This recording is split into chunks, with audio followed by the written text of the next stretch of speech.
Hello friends, నేను మీ బాంబే వార్తకను.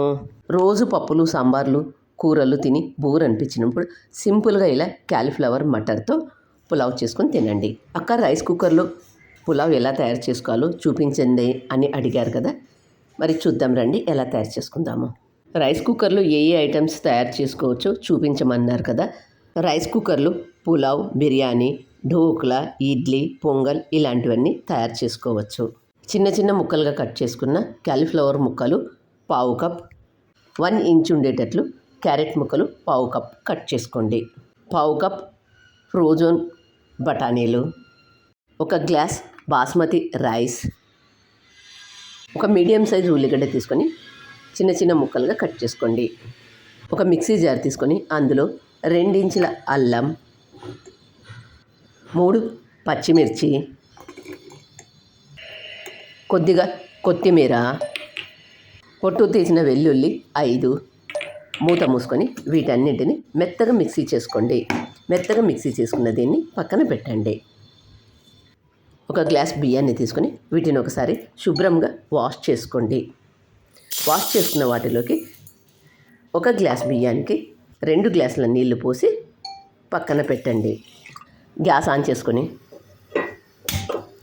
ఒక బాండీ పెట్టుకొని 3 టేబుల్ స్పూన్ల ఆయిల్ వేసుకొని, ఆయిల్ వేడైన తర్వాత తేజ్పత్తా, 2 యాలకులు, 4 లవంగాలు, 1 ఇంచ్ దాల్చిని, మరాఠీ మొగ్గ ఇవన్నీ వేసుకొని కొద్దిగా వేగిన తర్వాత కట్ చేసుకున్న ఉల్లిగడ్డలను వేసుకొని,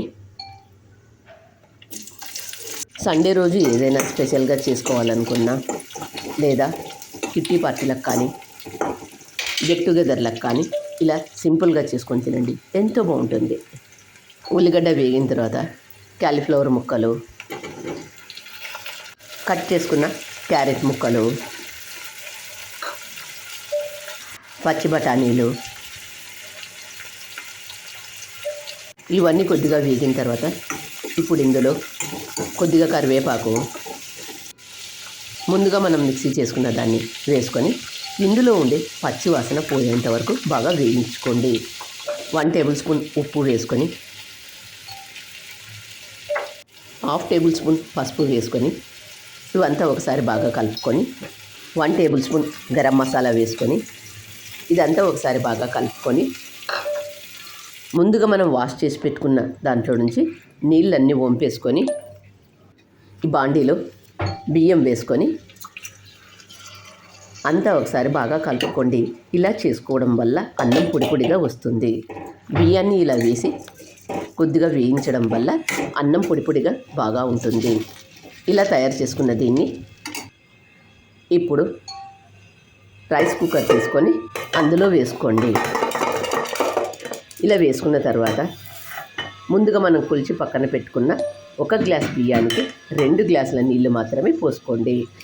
నీళ్ళు ఎక్కువగా పోసుకున్నట్లయితే అన్నం ముద్దలాగా అవుతుంది. కాబట్టి నీళ్ళు 2 గ్లాసులు పోసుకొని అంతా ఒకసారి బాగా కలుపుకొని రైస్ కుక్కర్ను పెట్టేటప్పుడు గిన్నెకు ఏమాత్రం తడి లేకుండా ఒక పొడి క్లాత్తో తుడుచుకొని అందులో పెట్టుకొని ఇలా ప్లగ్ పెట్టుకొని స్విచ్ ఆన్ చేసుకోండి.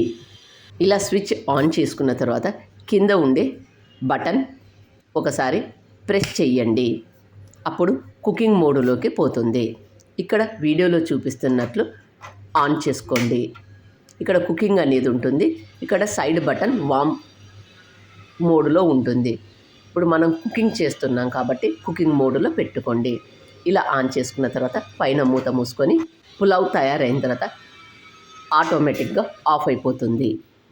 ఈ రైస్ను కుక్కర్లో కానీ లేదా ఇలా రైస్ కుక్కర్లో కానీ చేసుకోవచ్చు. ఎంతో సింపుల్గా తయారు చేసుకునే ఈ క్యాలీఫ్లవర్ మటర్ పులావ్ను మీరు కూడా తప్పక ట్రై చేయండి. మరి మీకు ఎలా వచ్చిందో నాకు కామెంట్ రూపంలో తెలియజేయండి.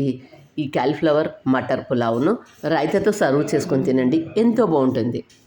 నచ్చినట్లయితే ఒక లైక్ ఇవ్వండి. మీరు ఇచ్చే ఆ లైకే మాకు ఎంతో ప్రోత్సాహాన్ని ఇస్తుంది. Thank you for watching.